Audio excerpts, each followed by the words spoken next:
Selamat sore peserta didik kelas 10.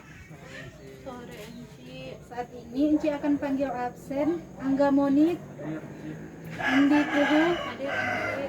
Baik, sebelum pelajaran dimulai, satu orang pimpin doa.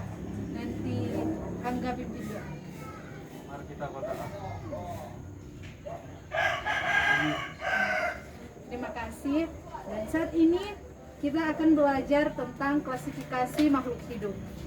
Pada materi sebelumnya kita telah belajar dan kita tahu bahwa Indonesia adalah negara yang kaya akan keanekaragaman hayati.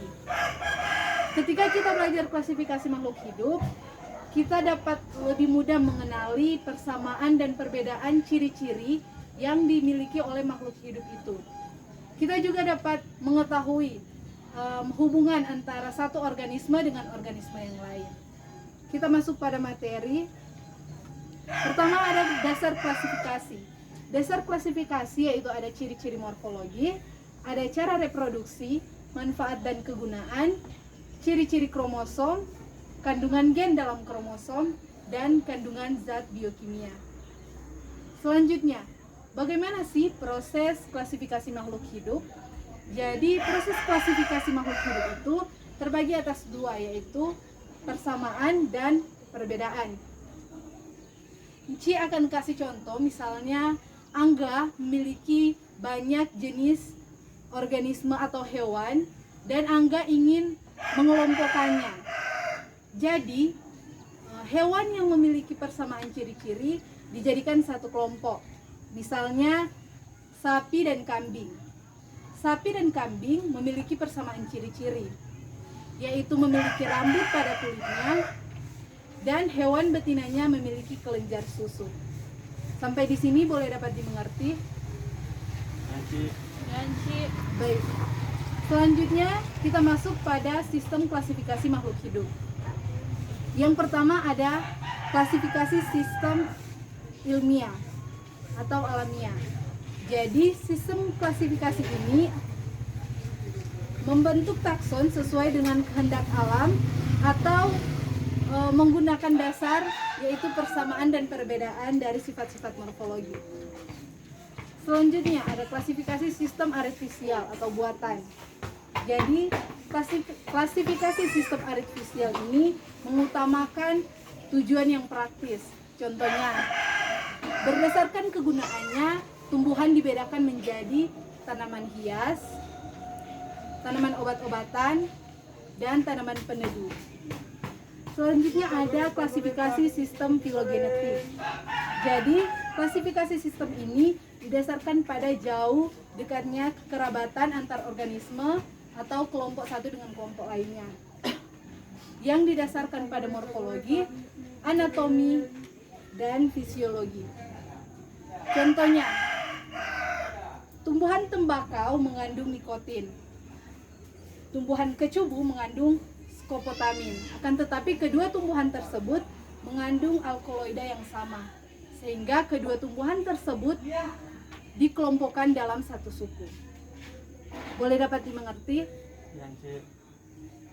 Baik, saat kita masuk pada tingkatan takson dalam klasifikasi. Jadi tingkatan takson adalah tingkatan unit atau kelompok makhluk hidup yang disusun mulai dari tingkat paling tertinggi hingga tingkat terendah. Nah, di sini ada contoh bagan tingkatan taksonomi. Jadi, tingkatan taksonomi mulai dari kingdom sampai spesies ini disusun berurutan, yaitu dimulai dari kingdom yang memiliki persamaan yang umum, dan ketika dia semakin ke bawah, persamaannya semakin khusus dan perbedaannya semakin sedikit. Di sini ada yang pertama di atas ada kingdom, kedua ada filum dan divisi. Filum untuk hewan dan divisi untuk tumbuhan. Selanjutnya ada kelas, ordo atau bangsa, famili atau suku, genus, dan yang terakhir spesies. Selanjutnya, setiap jenis makhluk hidup diberikan nama ilmiah. Nah, ada penyebutan yang bilang nama Latin. Akan tetapi penyebutan itu masih kurang tepat dikarenakan nama yang diberikan pada kebanyakan bukanlah istilah asli dalam bahasa Latin, akan tetapi nama yang diberikan oleh orang yang pertama kali mendeskripsikannya kemudian dilatinkan. Nah, orang yang pertama kali mendeskripsikannya itu disebut deskriptor. Selanjutnya, pemberian nama ilmiah bertujuan agar spesies mudah dikenal dan tidak terjadi kesalahpahaman. Contohnya Nilu, di Manado disebut Nilu, akan tetapi di Jakarta di lain daerah itu disebut jagung. Nah, ketika ada pemberian nama ilmiah, orang lebih mudah mengenali dan tidak akan terjadi kesalahpahaman. Yang ketiga, pemberian nama ilmiah menggunakan sistem tata nama ganda yang disebut binominal nomenklatur. Nah, kita masuk pada kaidah sistem tata nama binominal nomenklatur. Yang pertama, menggunakan bahasa lain atau bahasa ilmiah, akan tetapi bahasa lain yang dilatinkan. Yang kedua, terdiri atas dua kata. Kata pertama itu menunjukkan genus, sedangkan kata kedua menunjukkan spesies. Ketiga, huruf pertama pada kata pertama ditulis dengan huruf kapital atau besar, kemudian huruf berikutnya ditulis dengan huruf kecil. Keempat, nama genus dan nama spesies dicetak miring atau digaris bawahi secara terpisah. Yang kelima, nama deskriptor dapat ditulis sesudah spesies dan ditulis tegak tanpa digaris bawahi. Sekarang di sini ada contoh. Contohnya kedelai atau Glycinemax. Di sini pada kalimat pertama ini dia ditulis dengan huruf miring.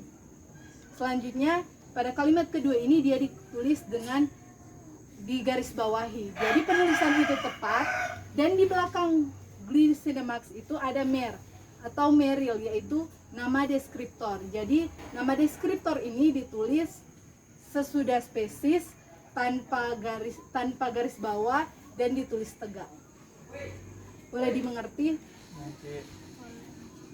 Selanjutnya, pemberian nama takson makhluk hidup. Jadi ada perbedaan antara tumbuhan dan hewan. Contohnya di tingkat takson, divisi, dan filum. Pada tumbuhan akhirannya harus pita, akan tetapi pada hewan tidak ada aturan tertentu. Begitupun juga dengan kelas dan ordo. Pada tumbuhan kelas diakhiri opsida, pada ordo tumbuhan diakhiri dengan ales. Sedangkan pada famili tumbuhan diakhiri Asteae, akan tetapi hewan diakhiri Idae. Nah, sekarang Enci akan kasih contoh klasifikasi dari kucing. Jadi dia memiliki kingdom Animalia atau hewan. Selanjutnya ada filum Chordata atau hewan yang memiliki tulang belakang. Selanjutnya ada klasis, yaitu Mamalia, karena dia memiliki rambut dan hewan betinanya memiliki kelenjar susu. Selanjutnya ordo Carnivora, karena dia pemakan daging. Familinya Felidae, genus Felis, dan spesies Felis sylvestris catus.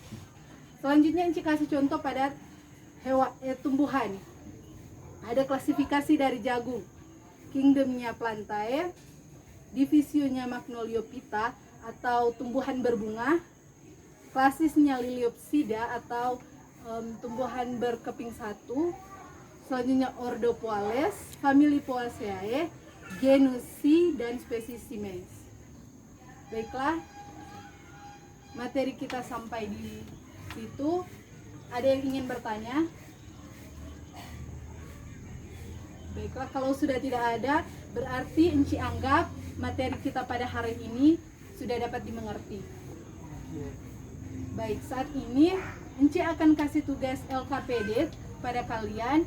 Kalian kerjakan di rumah dan bawa pada pertemuan berikut. Sebelum kita menutup pelajaran kita pada hari ini, satu orang kasih kesimpulan dari apa yang telah kalian pelajari pada hari ini.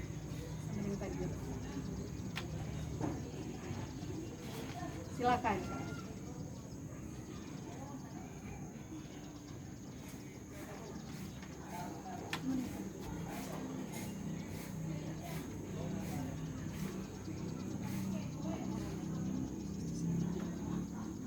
Oh, Enci, jadi kalau misalnya itu penulisan nama-nama itu sama dengan contoh pohon atau hewan tumbuhan begitu, dia ada aturan mau tulis begitu, atau orang cuma mau tulis sama dengan misalnya pohon berupa tadi ijazah contoh si maize itu jagung, orang cuma boleh mau tulis begitu, atau memang harus rupa tadi semiring kasih garis begitu. Ya, sama tadi.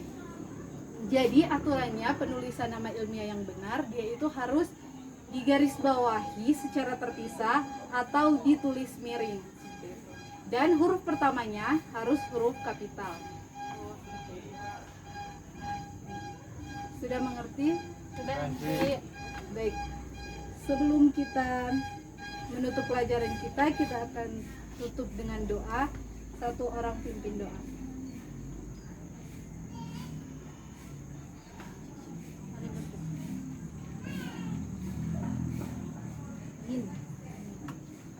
Baiklah, terima kasih karena telah hadir pada pertemuan hari ini dan pertemuan kita selesai pada saat ini.